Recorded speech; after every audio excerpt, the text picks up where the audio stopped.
ألم يعلموا أن الله يعلم سرهم ونجواهم وأن الله علام الغيوب. ایا دا خلق په دې نه دي پوهېدلي چې الله ته ان د هغو پټ رازونه او پټې مشورې ښکاره دي او هغه له ټولو غیبي خبرو څخه په پوره ډول خبر دی؟ الذين يلمزون المطوعين من المؤمنين في الصدقات والذين لا يجدون إلا جهدهم فيسخرون منهم سخر الله منهم ولهم عذاب أليم. هغه پیژني هغه بخیل شتمن چې د هغو مؤمنانو په مالی قربانیو باندې تبصرې کوي چې په خوښه او مینه یې لګوي او په هغو کسانو پورې مسخرې کوي چې له هغو سره د خدای په لار کې د لګولو لپاره له دې پرته نور څه نشته چې هغوی پر خپل ځان باندې تکلیف تیروي او لګښت کوي. الله په دې ملنډو وهونکو پورې مسخرې کوي او د هغو لپاره دردناکه سزا. استغفر لهم أو لا تستغفر لهم إن تستغفر لهم 70 مرة فلن يغفر الله لهم ذلك بأنهم كفروا بالله ورسوله والله لا يهدي القوم الفاسقين. ای پیغمبره که ته د داسې خلکو لپاره بخښنه وغواړې او که یې ونه غواړې که ته اویا ځله هم د دوی د بخښنې هیله وکړې نو الله به هغوی هیڅکله ونه بخي ځکه چې هغوی په الله او د هغه په پیغمبر باندې کافر شوي دي او الله فاسقانو ته د رغېدو لاره نه ښیي.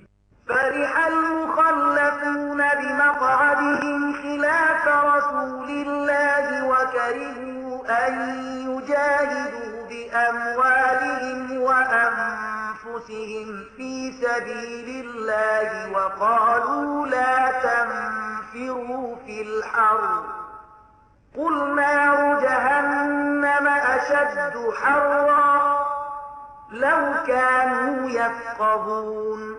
کوم خلکو ته چې د بیرته پاتې کېدو رخصت ورکړی شوی و هغوی د الله له پیغمبر سره د ملګرتیا په نه کولو او په کور کې کېناستلو باندې خوشحاله شول او دا یې خوښه نه شوه چې د الله په لاره کې په سر او مال سره جهاد وکړي.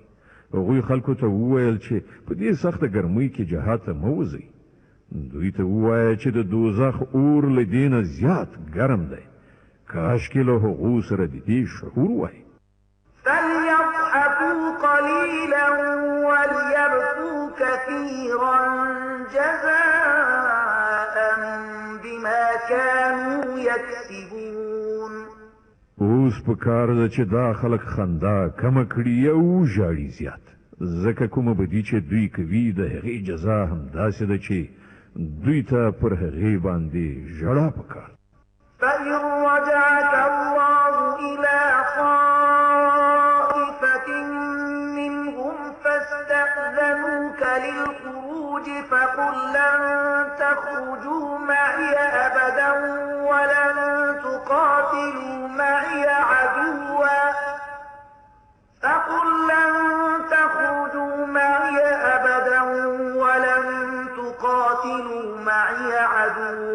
إنكم رضيتم بالقعود أول مرة فاقعدوا مع الخالفين.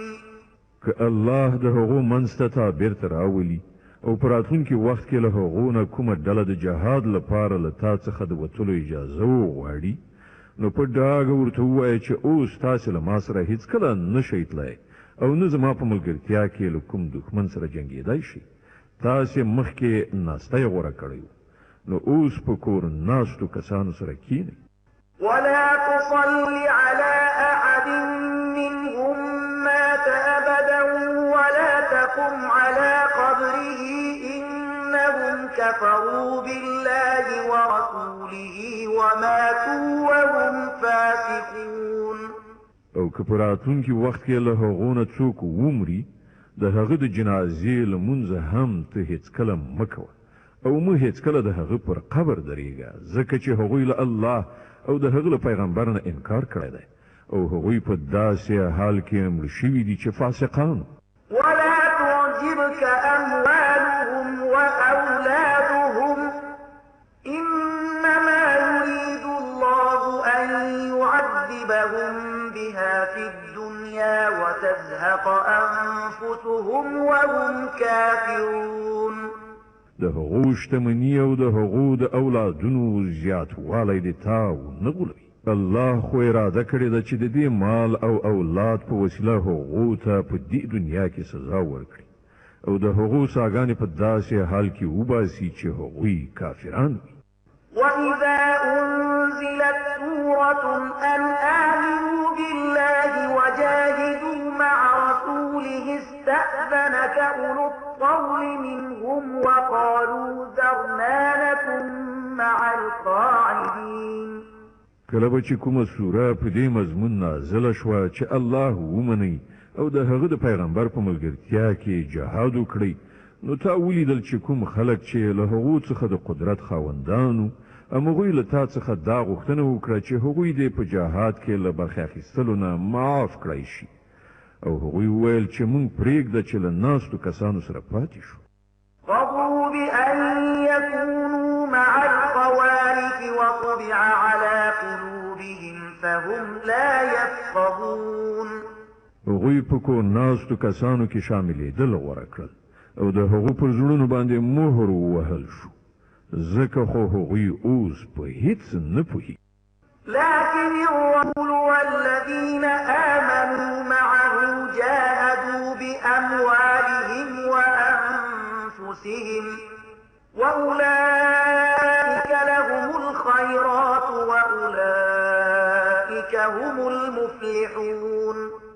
د دې برعکس پیغمبر او هغو کسانو چې له پیغمبر سره ایمان راوړی وو په خپل سر او مال سره جهاد وکړ اوس ټولې ښېګڼې د همغو لپاره دي او همغوی بری موندونکي دي. أعد الله لهم جنات تجري من تحتها الأنهار خالدين فيها ذلك الفوز العظيم. الله د هغو لپاره داسې باغونه تیار کړي دي چې تر هغو لاندې ویالې بهیږي په هغو کې به د تل لپاره اوسیږي.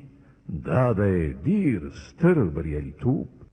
وجاء المعذرون من الأعراب ليؤذن لهم وقعد الذين كذبوا الله ورسوله سيصيب الذين كفروا منهم عذاب أليم. لبانډه چې یعنی د باندو د اوسیدونکو عربونه هم ډیر خلک راغلل چې هغوی عذرونه وکړل تر څو چې هغو ته هم د بیرته پاتې کېدو رخصت ورکړی شي. په دې توګه هغه خلک چې هغوی له الله او د هغه له پیغمبر سره د ایمان دروغجنه وعده کړې وه کېناستل. له دې باندچیانو یعنی د باندو د اوسیدونکو چې کومو خلکو د کفر کړنلاره غوره کړې ده ډیر ژر به هغوی له دردناک عذاب سره مخامخ شي. ليس على الضعفاء ولا على المرضى ولا على الذين لا يجدون ما ينفقون حرج إذا نصحوا لله ورسوله ما على المحسنين من سبيل والله غفور رحيم. په کمزورو او ناروغانو او هغو کسانو چې د جهاد لپاره مال او وسله نه لري کومه ګناه نشته که دوی له وتلو نه پاتې شول که چیرې دوی د الله او د هغه د رسول په خاطر نورو ته نصیحت وکړي په نیکانو د اعتراض کومه لاره نشته او الله بخښونکی او مهربان دی. ولا على الذين إذا ما أتوك لتحملهم قلت لا أجد ما أحملكم عليه تولوا وأعينهم تفيض من الدمع حزنا ألا يجدوا ما ينفقون. په همدې ډول په هغو خلکو باندې هم د کوم اعتراض ځای نشته چې هغوی په خپله راغلي له تا څخه یې غوښتنه کړې وه چې زمونږ لپاره د سپرلۍ برابرې کړی شي او کله چې تا وویل چې زه ستاسې لپاره سپرلۍ نشم برابرولی نو هغوی مجبور شول بیرته لاړل او حال دا و چې د هغو له سترګو اوښکې بهېدلې او هغوی په دې خبره ډېر ځورېدل چې هغوی په خپل مصرف سره په جهاد کې د ګډون کولو وس چار نه لري. إنما السبيل على الذين يستأذنونك وهم أغنياء رضوا بأن يكونوا مع الخوالف وطبع الله على قلوبهم فهم لا يعلمون. البته د اعتراض مورد هغه کسان دي چې شتمن دي او بیا هم در څخه هیله کوي چې هغوی په جهاد کې له ګډون کولو څخه معاف کړی شي. هغوی په کور کې ناستو کسانو په جمله کې شاملېدل خوښ کړل او الله د هغو پر زړونو باندې مهر ولګاو ځکه خو هغوی اوس په دې هیڅ نه پوهیږي چې د الله په وړاندې د هغو د دې کړنچارې څه نتیجه راتلونکې ده. يعتذرون إليكم إذا رجعتم إليهم قل لا تعتذروا لن نؤمن لكم قد نبأنا الله من أخباركم وسيرى الله عملكم ورسوله ثم تردون إلى عالم الغيب والشهادة فينبئكم بما كنتم تعملون. کله چې تاسې په راستنېدو دوی ته راورسېږئ نو دوی به راز معذرتونه وړاندې کړي خو ته په ډانګ پیلې ووایه چې پلمې مه کوئ موږ به ستاسې په هیڅ یوه خبره اعتبار ونه کړو. الله ستاسې حالات موږ ته ښکاره کړي دي اوس به الله او د هغه پیغمبر ستاسې کړنچاره وګوري بیا به تاسې د هغه ذات لوري ته وروګرځول شئ چې په پټو او ښکاره هر څه باندې پوهېدونکی دی او هغه به تاسې ته دروښیي چې تاسې څه کول. سيحلفون بالله لكم إذا انقلبتم إليهم لتعرضوا عنهم فأعرضوا عنهم إنهم رجس ومأواهم جهنم جزاء بما كانوا يكسبون. ستاسې د راستنېدو په وخت کې به ستاسې په وړاندې قسمونه وکړي تر څو چې تاسې ورڅخه صرف نظر وکړئ نو په رښتیا تاسې له دوی نه صرف نظر وکړئ ځکه چې دوی ناولي دي او د دوی اصلي ځای دوزخ دی چې د دوی د ګټې په بدله کې به ور په برخه شي.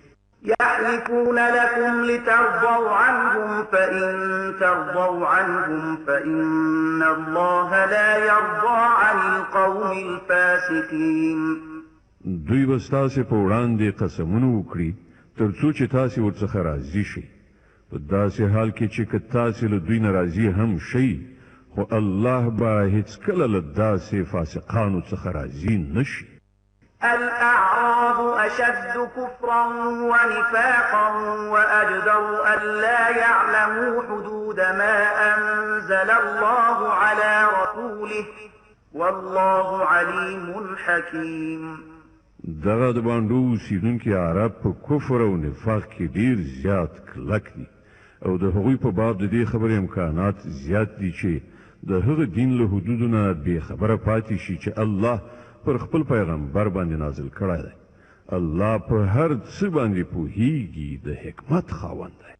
ومن الأعراب من يتخذ ما ينفق مغرما ويتربص بكم الدوائر عليهم دائرة السوء والله سميع عليم.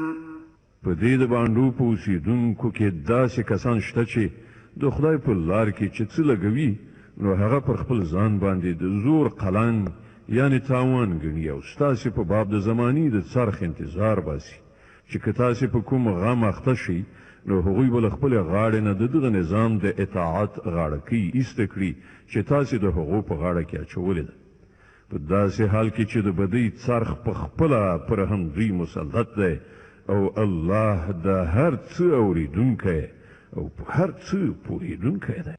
ومن الأعراب من يؤمن بالله واليوم الآخر ويتخذ ما ينفق قربات عند الله وصلوات الرسول ألا إنها قربة لهم سيدخلهم الله في رحمته إن الله غفور رحيم. او له همدې بانډچیانو یعنی د باندو د اوسیدونکو نه ځینې خلک داسې هم شته چې په الله او د آخرت په ورځ ایمان لري او څه چې لګوي هغه الله ته د نږدې کېدو او له پیغمبر نه د رحمت د دعاګانو اخیستلو وسیله ګرځوي. هو هغه ارومرو د هغو لپاره د نږدېوالي وسیله ده او الله به ارومرو هغوی په خپل رحمت کې داخل کړي. په باوري ډول الله تیریدونکی او رحم کوونکی دی. والسابقون الأولون من المهاجرين والأنصار والذين اتبعوهم بإحسان رضي الله عنهم ورضوا عنه وأعد لهم جنات تجري تحتها الأنهار خالدين فيها أبدا ذلك الفوز العظيم. هغه مهاجرین او انصار چې هغوی تر ټولو د مخه د ایمان بلنې ته په لبیک ویلو کې وړاندې شول، دغه راز هغه کسان چې وروسته له ریښتینولۍ سره په هغو پسې راغلل، الله له هغو نه خوښ شو او هغوی له الله نه خوښ شول. الله د هغو لپاره داسې باغونه تیار کړي دي چې تر هغو لاندې به ویالې بهیږي او هغوی به پکې د تل لپاره اوسیږي. همدا ډیر لوی بریالیتوب دی. وممن حولكم من الأعراب منافقون ومن أهل المدينة مردوا على النفاق لا تعلمهم نحن نعلمهم سنعذبهم مرتين ثم يردون إلى عذاب عظيم. ستاسې شاوخوا چې کوم بانډچیان یعنې د باندو اوسېدونکي اوسېږي له هغو نه زیاتره منافقان دي او په همدې توګه په خپله د مدینې په اوسېدونکو کې هم منافقان شته چې منافقت یې خوی ګرځېدلی دی. ته هغوی نه پېژنې، موږ هغوی پېژنو. موږ به هغو ته 2 ځلې سزا ورکړو، بیا به هغوی د ډېرې سترې سزا لپاره بیرته راوستل شي. وآخرون اعترفوا بذنوبهم خلقوا عملا صالحا وآخر سيئا عسى الله أن يتوب عليهم إن الله غفور رحيم. ځینې نور خلک دي چې هغوی په خپلو ګناهونو اعتراف کړی دی، د هغوی عمل ګډوډ دی، څه ښه دی څه بد، لرې نه ده چې الله پر هغو باندې بیا مهربان شي، ځکه هغه تیریدونکی او رحم کوونکی دی. خذ من أموالهم صدقة تطهرهم وتزكيهم بها وصل عليهم إن صلاتك سكن لهم والله سميع عليم. ای پیغمبره، ته د هغوی له مالونو څخه د صدقې په اخیستلو سره هغوی پاک کړه او د نیکۍ په لاره کې هغوی وهڅوه او د هغو په حق کې د رحمت دعا وکړه، ځکه چې ستا دعا به د هغو لپاره د ډاډینې وسیله وي. الله هر څه اوري او په هر څه پوهیږي. ألم يعلموا أن الله هو يقبل التوبة عن عباده ويأخذ الصدقات وأن الله هو التواب الرحيم. آیا دې خلکو ته معلومه نه ده چې همغه الله دی چې د خپلو بندگانو توبه قبلوي او د هغو خیراتونو ته منظوري وربخي او دا چې الله ښه معاف کوونکی او رحیم دی؟ وقل اعملوا فسيرى الله عملكم ورسوله والمؤمنون وستردون إلى عالم الغيب والشهادة فينبئكم بما كنتم تعملون.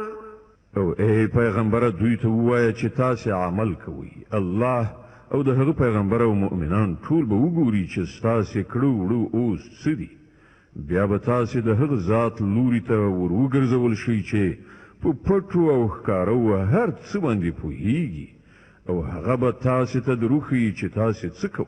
وآخرون مرجون لأمر الله إما يعذبهم وإما يتوب عليهم حكيم. ځینې نور خلک دي چې د هغو معامله یعنی د هغو توبې مننه د الله په حکم تر اوسه پورې معطل ده. که یې خوښه شي سزا به ورکړي او که یې خوښه شي پر هغو باندې به بیا مهربان شي. الله په هر څه باندې پوهیږي او د حکمت څښتن دی. والذين اتخذوا مسجدا ضرارا وكفرا وتفريقا بين المؤمنين وإرصادا لمن حارب الله ورسوله من قبل وليحلفن إن أردنا إلا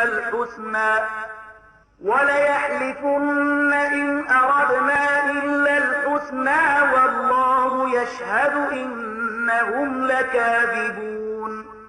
ځینې نور خلک دي چې هغوی په دې غرض یو مسجد ودان کړي چې د حق بلنې ته تاوان ورسوي او د خدای د بندګۍ کولو په ځای کفر غوره کړي او په مؤمنانو کې تفریقه واچوي او دا په ظاهر عبادت ځای د هغه چا لپاره څارو ځای جوړ کړي چې له دې نه مخکې د خدای او د هغه د پیغمبر پر خلاف په جګړه لاس پورې کړی دی. هغوی به ارومرو په قسم خوړلو سره ووایي چې مونږ خو له نیکۍ پرته د کوم بل شي اراده نه درلوده، خو الله شاهد دی چې هغوی بیخي دروغجن. لا تقم فيه أبدا لمسجد أسس على التقوى من أول يوم أحق أن تقوم فيه رجال يحبون أن يتطهروا والله يحب المطهرين. ته هیڅکله په دغه ودانۍ کې مه درېږه. کوم مسجد چې له لومړۍ ورځې نه د تقوا پر بنسټ ودان شوی و همغه د دې ښه وړ دی چې ته په هغه کې د عبادت لپاره ودرېږي. په هغه کې داسې خلک دي چې سپېڅلتیا خوښوي او د الله همدغه سپېڅلتیا غوره کوونکي خوښ دي. أفمن أسس بنيانه على تقوى من الله ورضوان خير أم من أسس بنيانه على شفا جرف هار فانهار به في نار جهنم والله لا يهدي القوم الظالمين. نو ستاسې څه ګمان دی چې غوره انسان هغه دی چې هغه د خپلې ودانۍ بنسټ د خدای په ویره او د هغه د رضا په غوښتنه ایښی وي، یا هغه چې خپله ودانۍ د یو کمر په کاواکه لغم خوړلې غاړه باندې درولي وي او له هغه سره نیغ په نیغه د دوزخ په اور کې وغورځېږي. الله داسې ظالمانو ته هیڅکله لاره نه لا يزال بنيانهم الذي بنوا ريبة في قلوبهم إلا أن تقطع قلوبهم والله عليم حكيم. دا ودانۍ چې هغوی جوړه کړې ده تل به د هغو په زړونو کې د بې باورۍ سبب وګرځي چې د هغې د ویستلو اوس کومه لاره چاره نشته پرته له دې نه چې د هغو زړونه ټوټه ټوټه شي. الله ډیر ښه خبر او د حکمت خاوند. إن الله اشترى من المؤمنين أنفسهم وأموالهم بأن لهم الجنة يقاتلون في سبيل الله فيقتلون ويقتلون وعدا عليه حقا في التوراة والإنجيل والقرآن ومن أوفى بعهده من الله فاستبشروا ببيعكم الذي بايعتم به وذلك هو الفوز العظيم. حقیقت دا دی چې الله له مؤمنانو څخه د هغوی نفسونه او د هغوی مالونه د جنت په بدله کې اخیستي دي. هغوی د الله په لار کې جنګیږي نو وژني او وژل کیږي. له هغو سره د جنت وعده د الله په ذمه باندې یوه کلکه پخه وعده ده په تورات او په انجیل او قرآن کې. او څوک دی چې له الله نه زیات د خپلې وعدې پوره کوونکی وي نو خوښ اوسئ په خپلې دغې سودا چې تاسې له خدای سره کړې ده. همدا تر ټولو ستر بریالیتوب دی.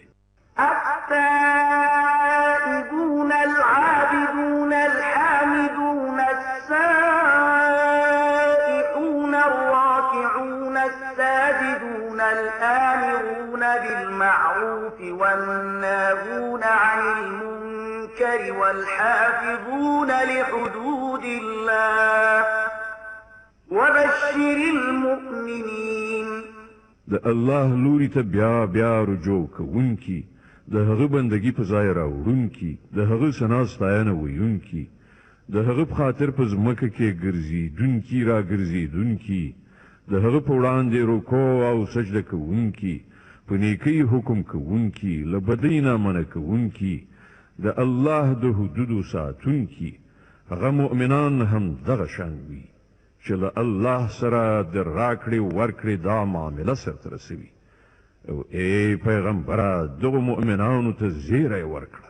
ما كان للنبي والذين آمنوا أن يستغفروا للمشركين ولو كانوا أولي قربى من بعد ما تبين لهم أنهم أصحاب الجحيم. له پیغمبر او هغو کسانو سره چې ایمان یې راوړی دی نه ښایي چې د مشرکانو لپاره د بخښنې دعاوې وکړي، اگر که هغه د دوی خپلوان هم وي، کله چې دوی ته دا خبره روښانه شوې ده چې هغوی د دوزخ وړ دي. وما كان استغفار إبراهيم لأبيه إلا عن موعدة وعدها إياه فلما تبين له أنه عدو لله تبرأ منه إن إبراهيم لأواه حليم. ابراهیم چې د خپل پلار لپاره د بخښنې کومه دعا کړې وه، هغه خو د هغې وعدې له مخې و چې هغه له خپل پلار سره کړې وه. او کله چې هغه ته دا خبره روښانه شوه چې د هغه پلار د خدای دښمن دی، نو له هغه څخه بیزاره شو. حق دا دی چې ابراهیم ډیر زړه سوان دی، له خدای ویریدونکی او د زغم خاوند. وما كان الله ليضل قوما بعد إذ هداهم حتى يبين لهم ما يتقون إن الله بكل شيء عليم. د الله دا کړن لار نه ده چې خلق له هدایت ورکولو نه وروسته بیرته په ګمراهۍ کې اخته کړي، تر څو پورې چې هغو ته په ډاګه څرګنده ونه ښیي چې هغوی باید کومو شیانو څخه ځان وژغوري. په حقیقت کې الله د هر شي علم لري. إن الله له ملك السماوات والأرض يحيي ويميت وما لكم من دون الله من ولي ولا نصير. او دا هم واقعیت دی چې د آسمانونو او ځمکې سلطنت د همغه الله په لاس کې دی، مرګ او ژوند د همغه په واک کې دی، او ستاسې هیڅ داسې ملاتړ او مرستندوی نشته چې تاسې له هغه نه وژغورلی شي. لقد تاب الله على النبي والمهاجرين والأنصار الذين اتبعوه في ساعة العسرة من بعد ما كاد يزيغ قلوب فريق منهم ثم تاب عليهم إنه بهم رؤوف رحيم. الله پیغمبر او هغو مهاجرینو او انصارو ته بخښنه وکړه چې هغوی په ډیر تنګ وخت کې د پیغمبر ملګرتیا وکړه، که څه هم چې له هغو څخه ځینو زړونه کوږوالي خواته مایل شوي وو. خو کله چې هغوی د دې انحراف پیروي ونه کړه بلکې د پیغمبر ملګرتیا یې وکړه، نو الله هغوی معاف کړل. بېشکه چې له دغو خلکو سره د هغه چلند د خواخوږۍ او مهربانۍ دی.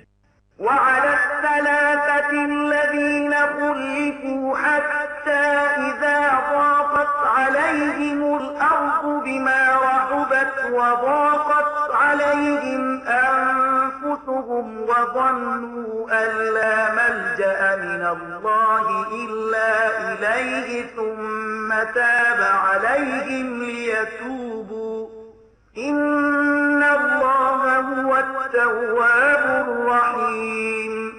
او هغه درې تنه یې هم معاف کړل چې د هغوی معامله ځنډول شوې وه، کله چې ځمکه له خپلې ټولې پراختیا سره سره پر هغوی تنګه شوه، او د هغوی خپل ځانونه هم په هغو باندې پیټی شول او هغوی دا وګڼله چې له الله څخه د ژغورل کېدو لپاره د پناه کوم بل ځای په خپله د الله د رحمت له لمنې څخه پرته نشته. نو الله په خپل مهربانۍ سره د هغو لوري ته رجوع وکړه تر څو چې هغوی د هغه لوري ته راوګرځي په باوري ډول هغه ښه معاف کوونکی او رحم کوونکی. يا أيها الذين آمنوا اتقوا الله وكونوا مع الصادقين. اے مؤمنانو له الله نه وویریږئ او د رښتینو خلکو ملګري شئ. ما كان لأهل المدينة ومن حولهم من الأعراب أن يتخلفوا عن رسول الله ولا يرغبوا بأنفسهم عن نفسه ذلك بأنهم لا يصيبهم ظمأ ولا نصب ولا مخمصة في سبيل الله ولا يطؤون موطئا يبيض الكفار ولا